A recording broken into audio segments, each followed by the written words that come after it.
উফ উফ, সরুন তো। আমি যেদিকে যাচ্ছি তুমি সেদিকে যাচ্ছ কেন? সরি, আমি যেদিকে যাচ্ছি আপনি সেদিকে আসছেন। না, আমি না আসলে আজকে কি আজকে? ওই যে পাপন অ্যান্ড গ্যাং। তবে তুমি কিন্তু বেশ ইন্টারেস্টিং মেয়ে। রিয়েলি? একদম। তোমার গলায় জোর আছে তা তো দেখেইছি, হাতেও কিন্তু বেশ ভালোই জোর আছে। যে রাধে সে চুলও বাঁধে। হ্যাঁ, চুল তো বাঁধলে না, তবে ওই পাপনদের আঁখ দিয়ে পিটিয়ে একেবারে ছাতু করে দিলে। যেটা দরকার ছিল সেটাই করেছি। আর আগে যদি কেউ ওদের বিরুদ্ধে কোনো অ্যাকশন নিত তাহলে ওরা এতটা বার বাড়তে পারতো না। আর আজকে আপনি যে রূপটা দেখালেন সেটা যদি আপনি আগে দেখাতেন, অবশ্য আপনি কি করে দেখাবেন? আপনি তো চাঁদমণি ডেয়ারিতেই আসেন না। চাঁদমণি ডেয়ারিতে কে কোথায় কি বদমাইশি করছে? Hello, that's not my lookout, okay? আমার অনেক কাজ আছে, আর আমি পুলিশ নই যে চারিদিকে গুন্ডা বদমাইশদের ধরে শায়েস্তা করে বেড়াবো। তাহলে আজকে এগিয়ে এলেন কেন? তুমি বিপদে পড়েছিলে তাই। আমার জন্য? বাবা, আমার জন্য আসতে হবে না। কন্ট্রাক্ট, সেরকম কোনো শর্ত ছিল না। তাই তুমি ভুলে গেছো বোধহয়। Word is word. আমি বলেছিলাম না, এই 6 মাসে তোমার সব প্রবলেম সলভ করার দায়িত্ব আমার। ওই পাপন আমার প্রবলেম নয়, চাঁদমণি ডেয়ারির প্রবলেম। আপনার আশেপাশে যে লোকালিটি আছে সেখানকার প্রবলেম। আপনি সেটা সলভ করার চেষ্টা করুন। আর আমার মেয়াদ তো মাত্র 5 মাস, তারপর আমিও থাকবো না, আর পাপনও আমাকে ডিস্টার্ব করবে না।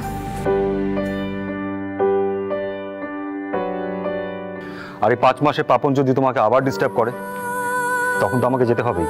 কোনো দরকার নেই। সেটা আমি বুঝবো। Please do not try to act over smart in front of me, ওকে?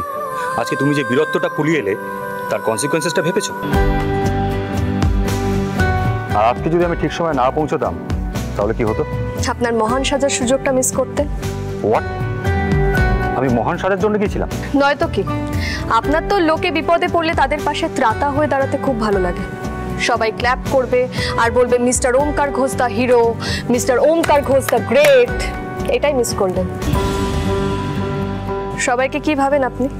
সবাই আপনার সামনে হাত জোড় করে থাকবে, আপনি সবাইকে দয়া দেখাবেন।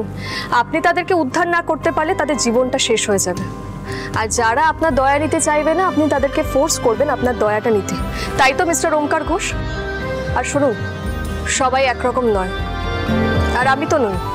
একবার না হয় ভুল করে ফেলেছি, আর 5 মাসের মধ্যে আমি এই ভুলটা থেকে বেরিয়ে যাব। জীবনে আপনার মতো লোকের পাল্লায় পড়ার ভুল আমি কখনো করব না। আর শুনুন, আজকে আপনি না আসলেও আমি নিজেকে ওখান থেকে ঠিক বের করে আনতে পারতাম। কি হতো? খুব বেশি জোর রক্তারক্তি হতো, আমি আঘাত পেতাম। সেটা নিয়ে আপনার ভাবার কোনো দরকার নেই। আমি নিজের খেয়াল নিজে রাখতে পারি মিস্টার ওমকার ঘোষ। অযথা ভয় পাবেন না। ভয় আমার তোমাকে নিয়ে নয়, আমাদের কন্ট্রাক্ট ম্যারেজটা নিয়ে। আজ তোমার যদি কিছু হয়ে যায়, আমাদের কন্ট্রাক্ট ম্যারেজের সত্যিটা যদি সবার সামনে চলে আসে, মিথ্যেটা যদি ধরা পড়ে যায়, তখন কি হবে?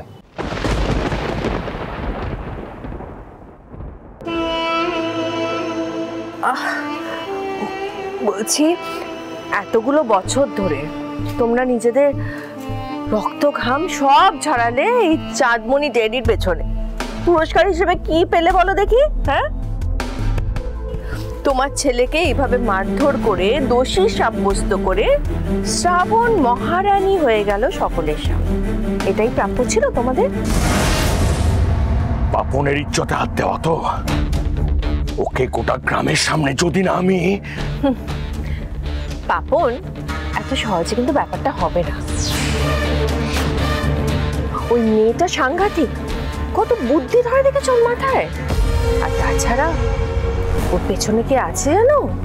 স্বয়ং ব্রজমোহন ঘোষ আর তার প্রাণীর চেয়ে প্রিয় নাতি ওমকার ঘোষ।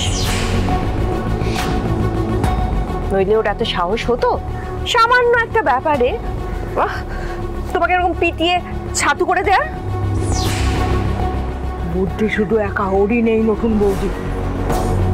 এই চাঁদমণি ডেয়ারি সুশীলার কাছে মাথা নোয়ায়।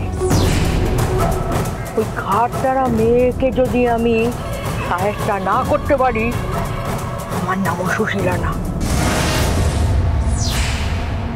ওই মেয়ের রোয়াব না আমি একেবারে ছুটিয়ে দেবো। না সুশীলা মাই ডিয়ার, না, তুমি ওই মেয়েটার সঙ্গে পেরে উঠবে না। বরং আমাদের সবাইকে এমন একটা প্ল্যান করতে হবে যাতে শ্রাবণ সকলের সামনে দোষী হয়ে যায়, আর ব্রজমোহন ঘোষ আর ওঙ্কার ঘোষের সামনে ছোট হয়ে যায়। আপনি শুধু একবার বলে দেন নতুন বৌদি, আমাদের কি করতে হবে। আপনি তো ভালো করেই জানেন চিরকাল আমরা মা বেটা আপনারই দলে। এবার তুমি কি করবে আমার শ্রাবণ ডার্লিং? এক এক করে আমি তোমার সব শত্রুদের নিজের দলে টেনে নেব। এই ঘোষবাড়ি, চাঁদমণি টেরি, সিংহাসন আমার। সেখানে ব্রজমোহন ঘোষ তোমাকে বসাতে গিয়ে অজান্তে তোমার সর্বনাশের পথে ঠেলে দিয়েছে শ্রাবণ। এবার আমিও দেখব যে ওঙ্কার ঘোষ তোমাকে আমার হাত থেকে কি করে বাঁচায়। মাই ডিয়ার শ্রাবণ।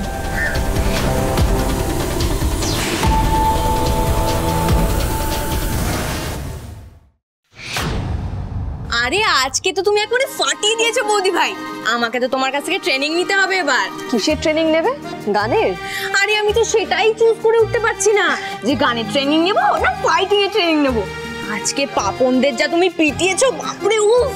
এই তোমার মাসেলটা একবার দেখাও দেখি। না শানে, কি বলছো? আর শোনো, অন্যায় প্রতিবাদ করতে গেলে না মাসেলের জোর লাগে না, মনের জোর আর সাহস লাগে। আর বিশ্বাস করো, এইগুলোর জন্য কোনো ট্রেনিং নিতে হয় না। আর একবার যদি দেওয়ালে পিঠ থেকে যায়, ভয় কোথায় উড়ে চলে যায়। আর তুমি তো যথেষ্ট সাহসী মেয়ে। সাহস? আর আমার খেপেছো নাকি?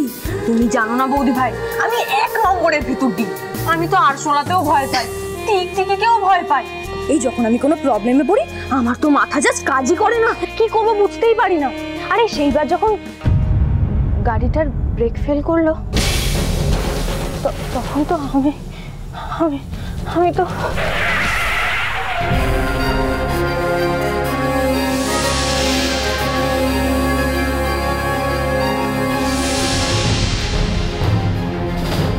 শানায়া, শানায়া, কি হয়েছে তোমার? চলো আস্তে করে বসবে, চলো। আমি কি আস্তে আস্তে আস্তে করে বসো, বসো। কোনো দোষ নেই। কি হয়েছে তোমার? জল খাবে? দাঁড়াও।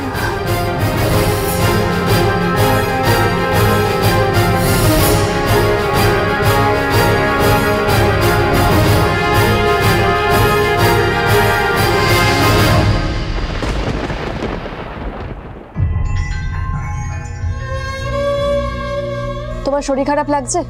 এ নাও জলটা একটু খাও, আস্তে। হঠাৎ ভয় পেয়ে গেলে কেন শানায়া? কিছু হয়েছে তোমার? না, আমার কিছু হয়নি। আমি ঠিক আছি, কিছু হয়নি। শানায়া, কিছু হয়নি। শানায়া,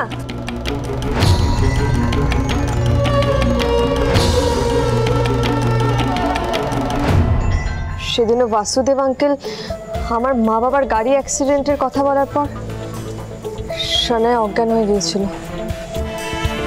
এই বাড়িতে কি সবার অতীতের কোনো রহস্য আছে যেটা কেউ সামনে আসতে দিতে চায় না?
এসেই আমাদের ফ্যামিলির সব রহস্য জেনে যাবে তুমি।